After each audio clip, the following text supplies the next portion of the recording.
Look at beautiful Evergreen Harbor with the ReShade on. It's just fantastic. This is Evergreen Harbor without the ReShade. It's just sad. It's honestly just sad. Hi everybody, my name is Paul Pancake, and today I'm gonna show you how to get your Sims game from looking like this to this. First of all, I gotta say thank you so much to Picture and Mobe. This is a Tumblr account which basically already made a post about how to use old versions of ReShade. That is a very important aspect that I'm going to get into in a second. I used this to, figure things out, and I read into all this stuff. And of course, you'll find that link down below in the video description. Also, I have to give another disclaimer. If you know that your PC isn't the best PC, and if you have problems running The Sims 4 anyway, then ReShade probably isn't for you, just because it takes a lot of power from your graphics card. And I just don't recommend it. You can always try and you'll see if it works out or not. I just don't want you to be disappointed. So now that everything is said, we can get into the actual tutorial. In the description box are two links. One of them leads you to a GitHub site and the other one leads you to a Mediafire site. So you need both of them. So the first thing you want to do is go onto this Mediafire link, and here you'll find every version of ReShade there is basically.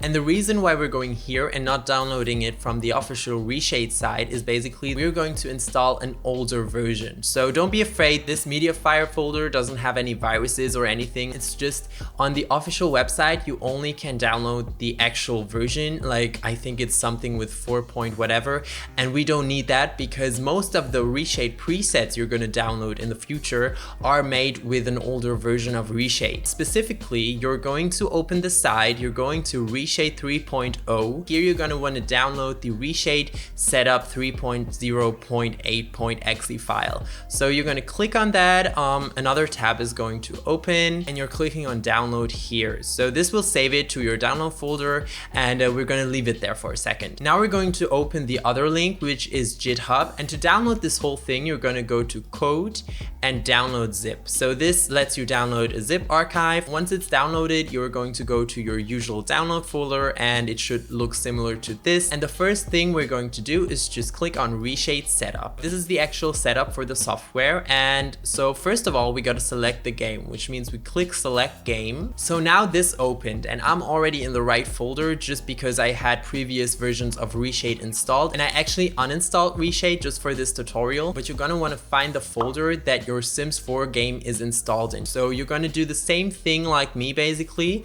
but just on your C drive. But it really depends on where you installed your Sims game. For the sake of this tutorial, just imagine this was my C drive, then you click on program files or program files x86, then you open Origin games, then you open The Sims 4, then there is this folder which is called game. You open that one, you open bin, and bam. There you are. What you need to find is this file, and that's the file that ReShade wants. So you're gonna wanna find that one. So now that I clicked on that TS4 file, it already says installing to The Sims 4.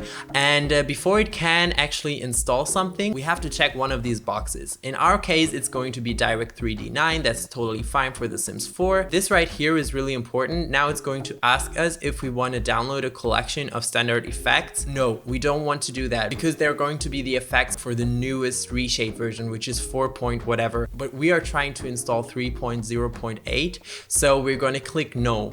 So we can totally close this now. But now that we installed ReShade, we're still not done.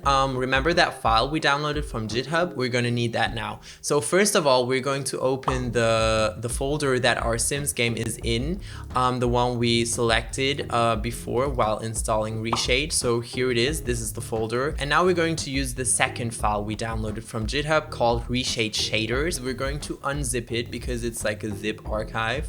And once we unzipped it, we're gonna open this folder, and here we have two other folders that we need. These two folders will go into this folder, in the game folder, okay? You really need these because they work perfectly with ReShade 3.0.8.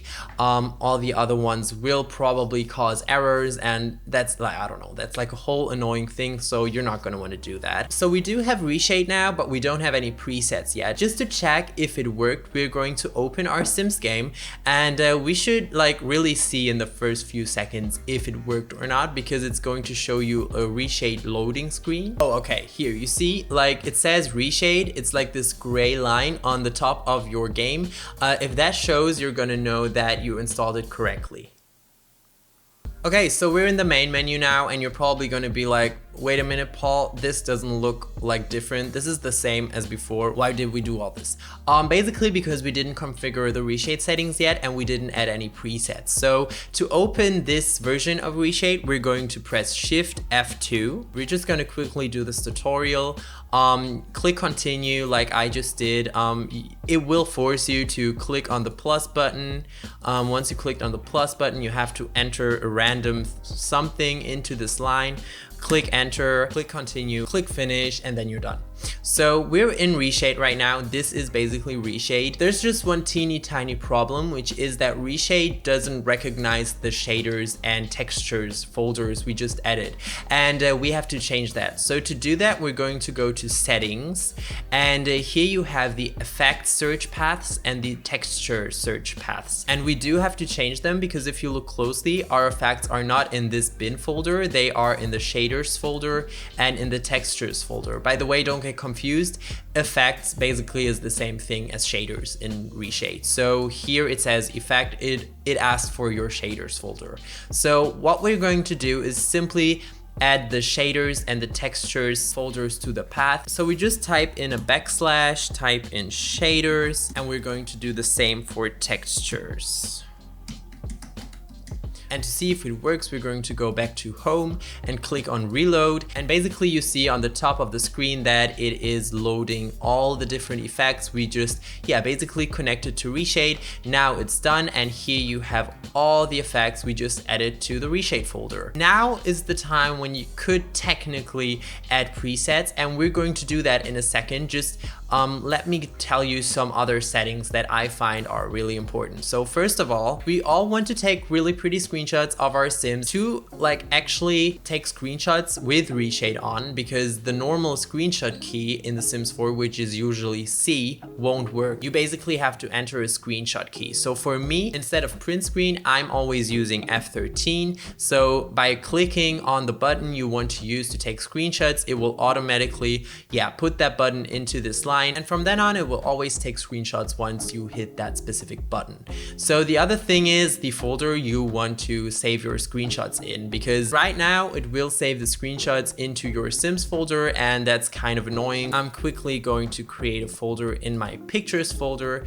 Let's call it OBS. To connect this folder to my ReShade screenshots, I'm simply going to right click, click on properties. Here in the general tab, we have the location, which we can simply copy with Control C. So now that we copied that, we're going back into the ReShade menu, and just highlight this whole path, which you don't want, and with Control V, we're entering the path we just picked for our screenshots. Now it says pictures, and I want it to be in OBS, so basically I'm just going to add the OBS at the end of this path, and this way it should always save your screenshots you take in this folder. And also what I can recommend, to change bitmap here under the path, change it to PNG, just because the file size will be a little bit smaller, and also it's more compatible with most programs like Photoshop and whatever. And now we finally can look at different presets we can put into ReShade to make your game look gorgeous. So to do that, we're going to leave the game. By the way, you can close the ReShade menu by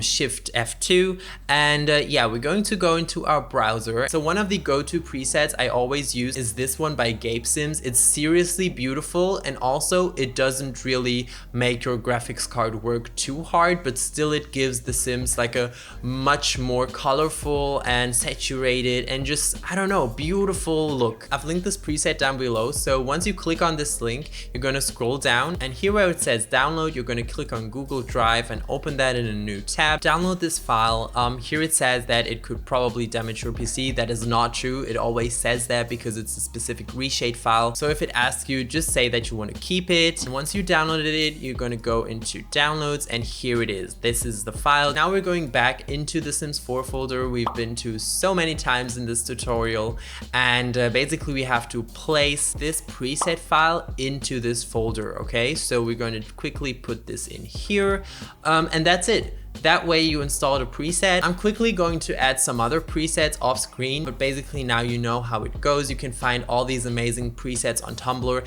and also I'm going to link all of the presets that I'm showing you in this video down in the description so that you're good to go. We're back in game now. I opened one of my recent builds. I just wanted to tell you one more thing you have to do before actually using ReShade, and that is going into your game options, and here you want to deactivate the edge smoothing. That's really important because it could cause issues, but don't be afraid. A lot of reshape presets, for example the bright preset that I always use in my game, they do offer edge smoothing themselves, so it's not like it's gonna make your graphics worse or anything. You just have to deactivate the edge smoothing in your game. Just make sure you've done that. So now that we applied the changes, we're going to close the menu and we're going to open the ReShade menu with Shift F2. Here we are. So basically, if you open this up, you have all your different reshades. I installed 3: Beyond the Veil, the Bright preset by Gabe Sims, and the Ochre Kaleidoscope preset. So first of all, we should try out the preset I always use. It's kind of weird seeing the game like this anyway, because I always use reshade, and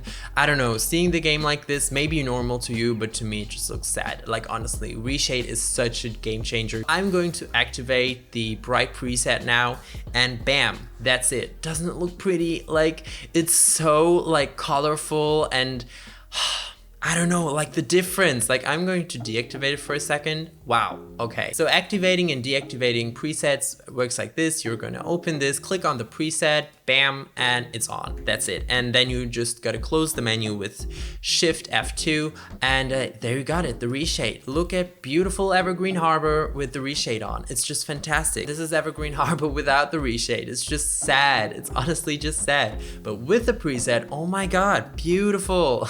Yeah, I don't know. Maybe you don't like this look. It can be that you're like, oh, this is too colorful. I don't like this, blah, blah, blah. For me, this is a game changer. I love it so much. It really changed the way I'm playing The Sims and the way I'm combining objects. So like I said, this one is the preset I always use when I'm playing the game, when I'm building. It's fantastic just because it lets me see the game in a totally different perspective. Sometimes when I take screenshots of my build, I don't do it with this preset. I actually do it with another one, the Kaleidoscope reshade. Oh, look at it. Isn't it beautiful?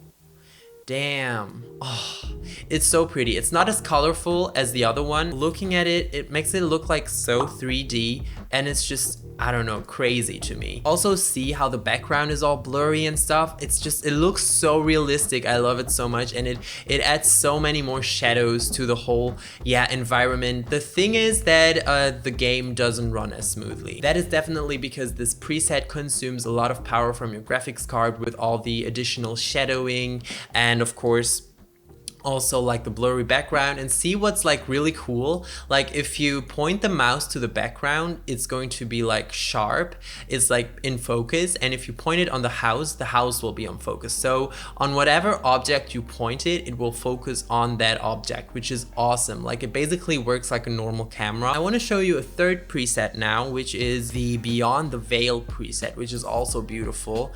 Like it's kind of like this dreamy preset. Everything is really soft. We have the focus thing going on again, so it's like blurry in the background and whatever. This one again is kind of laggy. Like if we switch to the bright preset that I always use, yeah, this is really smooth. So this runs very smoothly on my computer. I don't know about yours, of course, like it could be worse, could be even better, I don't know, but I'm totally satisfied with this preset. I love it so much, and I love using it for building and yeah, general gameplay, for everything basically. Now that I showed you how ReShade works, I hope you guys will have fun with it. I hope you guys are careful with all the stuff you have to do to install it. I know it's a lot of, yeah, putting files here and there, and I think the last step now is how to uninstall ReShade if you don't want to have it in your game anymore. So if you don't want to have ReShade anymore, you don't have to uninstall it like other programs. You basically have to delete all the ReShade files in this bin folder, which are definitely these two folders. Like you're not going to need the shaders and textures. You don't want them in this folder